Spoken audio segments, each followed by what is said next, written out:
Assalamualaikum warahmatullahi wabarakatuh. Saya Heri Tugu Santoso, mahasiswa semester 1 dengan NIM 2060074, Prodi S1 Pariwisata di Sekolah Tinggi Pariwisata Ambarukmo, Yogyakarta. Pada video kali ini, saya akan membahas tentang BEP atau Break Even Point yang terdapat dari salah satu bab mata kuliah Tourism Finance yang diasuh oleh Ibu Sri Wahyuni SE MEC DEV. Baiklah, langsung saja kita memasuki materinya.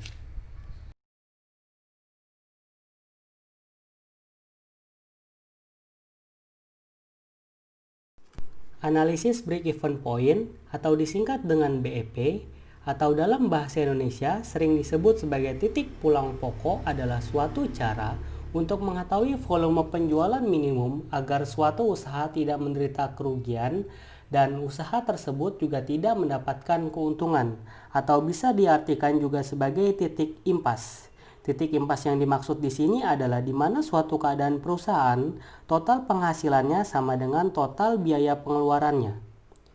Secara umum, analisa BEP digunakan sebagai alat bantu bagi manajemen suatu usaha untuk membuat perencanaan penjualan dan juga laba.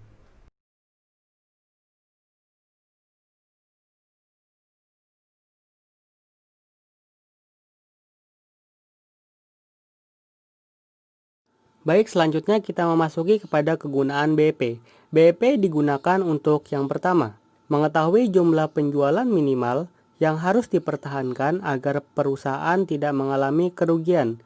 Yang kedua, untuk mengetahui jumlah penjualan yang harus dicapai untuk memperoleh tingkat keuntungan tertentu.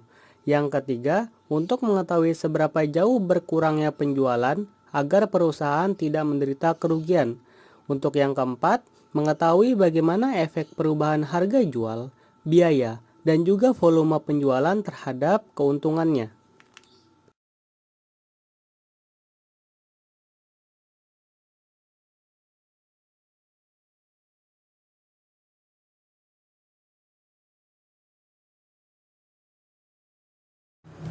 Selanjutnya adalah komponen BEP.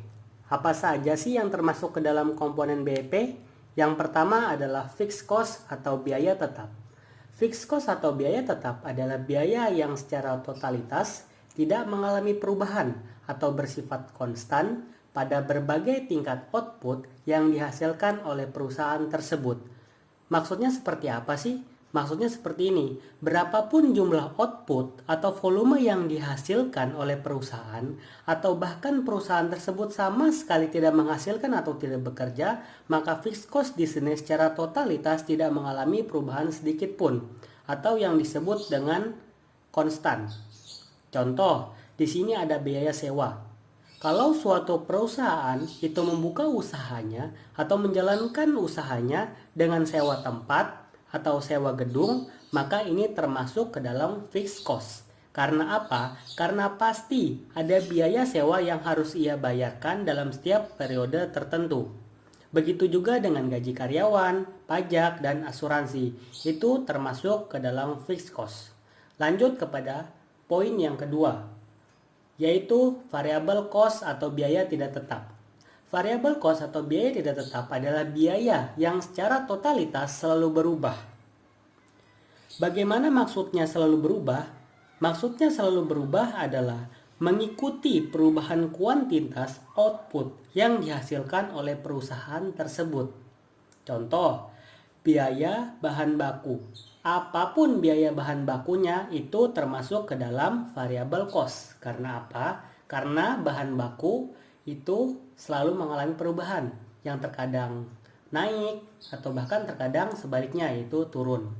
Yang poin ketiga yaitu selling price atau harga penjualan. Selling price atau harga penjualan adalah harga jual per unit barang.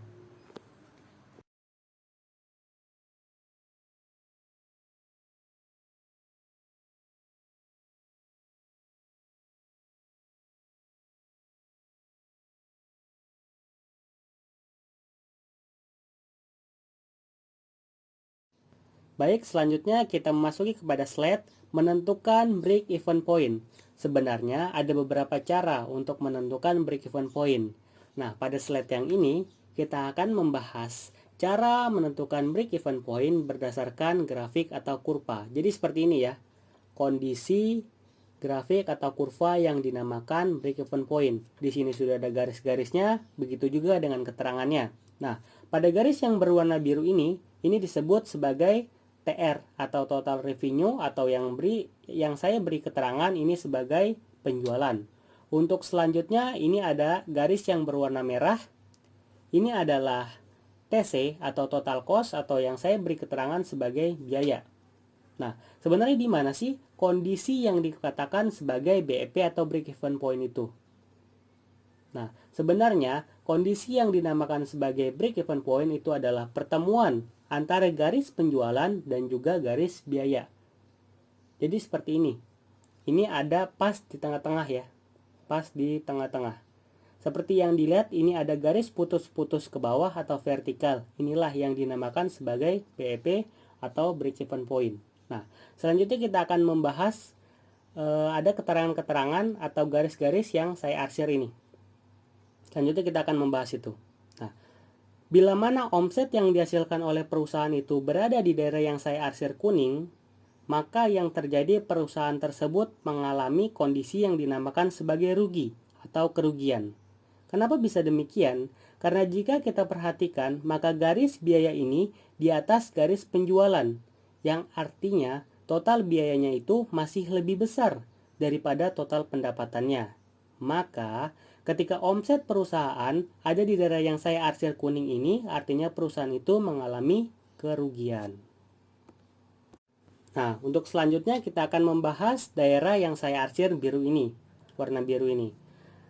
Bila mana perusahaan mengalami kondisi atau omset berada di daerah yang saya arsir biru, maka perusahaan itu mengalami kondisi untung atau keuntungan. Kenapa bisa demikian? Itu karena garis penjualan atau total revenue-nya sudah di atas total cost atau biaya, yang artinya total penerimaan yang didapatkan oleh perusahaan melebihi total biaya yang telah dikeluarkan oleh perusahaan. Jadi, pada kesimpulannya, garis yang berwarna kuning ini mengalami kerugian dan garis yang berwarna biru ini mengalami keuntungan pada sebuah perusahaan.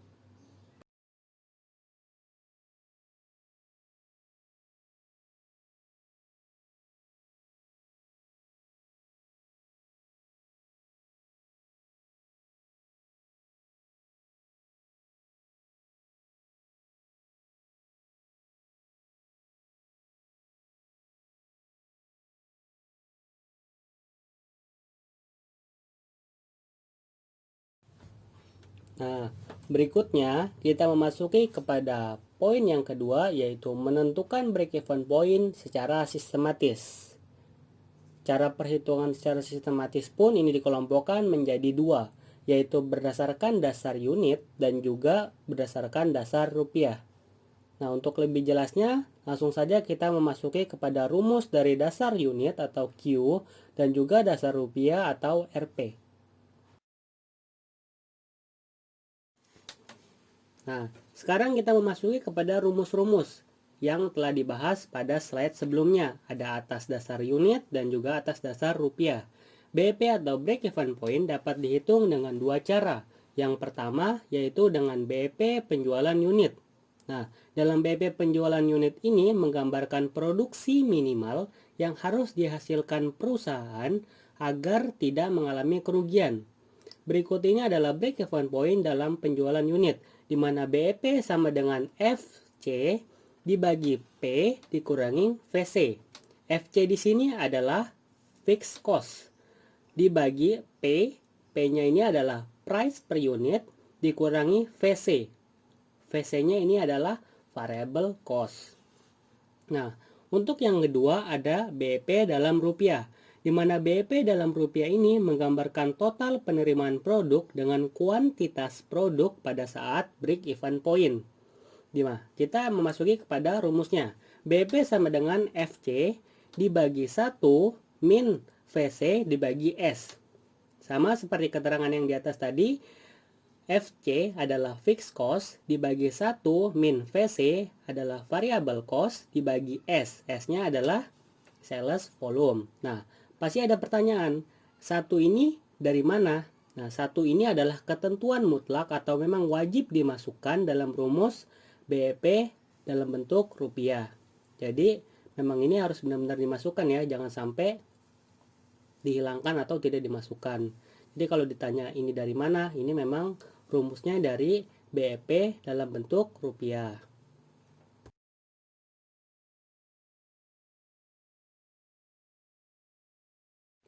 Selanjutnya kita memasuki kepada contoh soal. Ada sebuah perusahaan mempunyai fixed operating cost sebesar 250.000 dan harga jual produknya sebesar 100.000 rupiah per unit. Untuk menghasilkan produk tersebut dikeluarkan variable operating cost sebesar 50 rupiah per unit.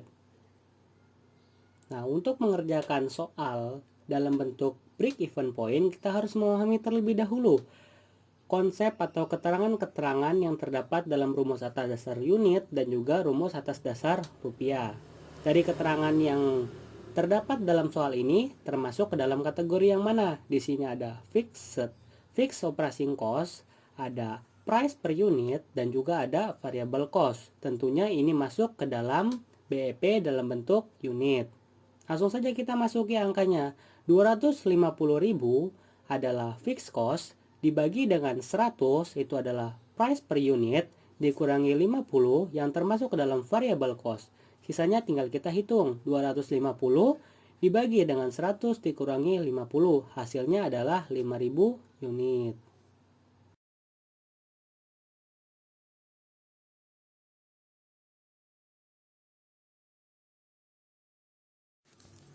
Selanjutnya kita memasuki kepada contoh soal yang kedua. Ada sebuah perusahaan bernama Taruna Ngineng mempunyai fixed operating cost sebesar 100.000 rupiah dengan volume penjualan sebesar 800.000 rupiah dan total variable operating cost sebesar 600.000 rupiah.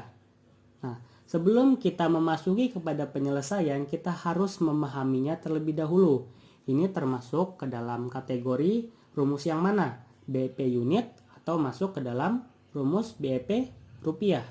Di sini ada fixed operating cost, ada volume penjualan, dan juga ada variable operating cost. Tentunya ini termasuk ke dalam BEP rupiah. Langsung saja kita masuk ke dalam penyelesaiannya. BEP sama dengan 100.000 dibagi dengan 1 dikurangi 600.000 rupiah dibagi 800.000 rupiah. Hasilnya adalah 100.000 rupiah dibagi 0,25. 0,25 ini didapat dari 1 dikurangi 600.000 rupiah dibagi 800. Prosesnya adalah kita harus menyelesaikannya dari pembagian. 600.000 rupiah dibagi 800.000 rupiah itu sama dengan 0,75. Langkah selanjutnya adalah 1 dikurangi dengan 0,75 mendapatkan hasil 0,25. Nah, proses selanjutnya kita harus membagikan angka yang telah didapat, yaitu 100.000 rupiah dibagi dengan 0,25. Hasil akhirnya adalah 400.000 rupiah. Itu dia hasilnya.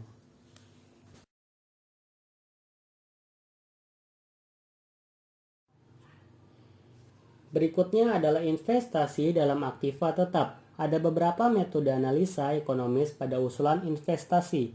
Yang pertama ada payback period, yang kedua ada accounting rate of return, yang ketiga ada net present value, yang keempat ada profitability index, dan yang terakhir adalah internal rate of return. Pada slide berikutnya, saya hanya akan membahas tentang payback period. Baik, langsung saja kita menuju kepada slide berikutnya untuk membahas tentang payback period. Untuk payback period adalah periode waktu yang menunjukkan berapa lama uang itu akan kembali. Nah, untuk pembahasan selanjutnya saya akan memberikan sebuah contoh atau permisalan sebuah pernyataan agar mudah memahami makna dari payback period ini. Nah, contoh, misalnya ada seseorang yang mempunyai uang 20 juta.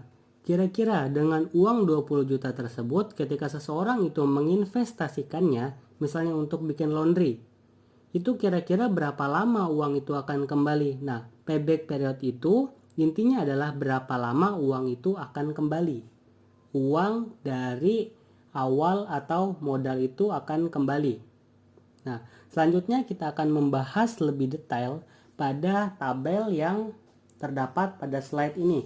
Contoh, Mr. Joko mempunyai uang $10.000 dan ia ingin menginvestasikannya. Nah, di sini ada project A dan ada project B.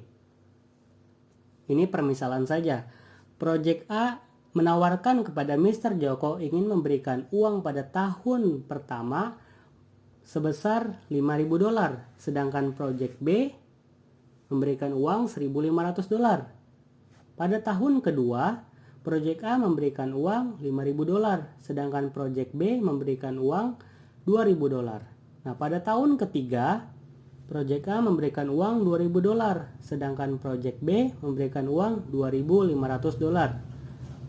Nah, pada tahun keempat, Project A sama sekali tidak memberikan uang pada Mr. Joko, sedangkan Project B memberikan $5.000. Begitu juga pada tahun kelima, Project A sama sekali tidak memberikan uang, sedangkan Project B memberikan uang sebanyak $5.000. Nah, ketika kita berbicara tentang payback period, kita ini berbicara tentang waktu, bukan tentang jumlah uang. Ingat sekali lagi, tentang waktu atau periode. Mari kita perhatikan lagi kembali. Ini permisalan tentang periode atau waktu. Maka, intinya adalah berapa lama uang itu akan kembali. Berdasarkan Project A dan Project B, maka yang lebih baik adalah Project A. Kenapa bisa demikian? Ingat catatannya. Intinya adalah berapa lama uang itu akan kembali. Kita memberikan contoh pada yang lain. Mari perhatikan dengan seksama. Ini permisalan. Project A di tahun ketiga bangkrut. Dia sama sekali tidak memberikan uang kepada Mr. Joko. Nah, berarti intinya Mr. Joko hanya mendapatkan uang sebanyak $10.000 dalam jangka waktu 2 tahun. Artinya sudah balik modal dong atau BEP. Tapi kalau kita bandingkan dengan Project B ketika sama-sama bangkrut di tahun ketiga, berarti Mr. Joko hanya mendapatkan $3.500. Jangankan mau untung, mau mendapatkan laba, BEP atau balik modal pun tidak.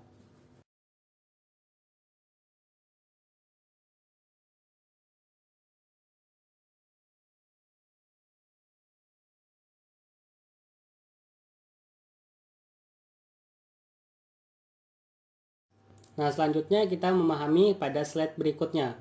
Payback sama dengan tahun sebelum balik modal ditambah biaya yang belum balik pada awal tahun atau aliran kas pada tahun tersebut. Sehingga menghasilkan dari rumus tersebut adalah proyek A payback periodnya sama dengan 2 tahun. Sedangkan proyek B payback periodnya sama dengan 3,8 tahun.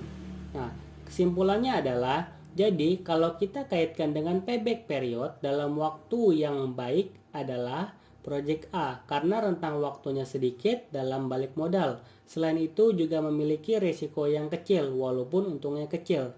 Jadi intinya adalah semakin pendek waktunya itu semakin baik.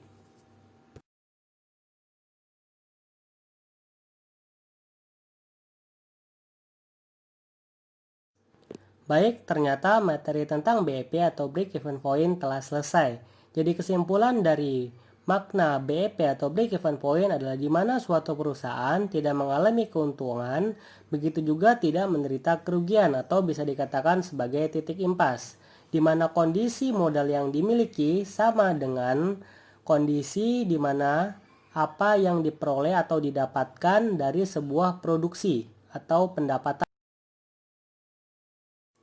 Baik, itulah materi dalam video ini tentang BEP atau Break Even Point dalam salah satu bab mata kuliah Tourism Finance. Sekian dan terima kasih. Wassalamualaikum warahmatullahi wabarakatuh.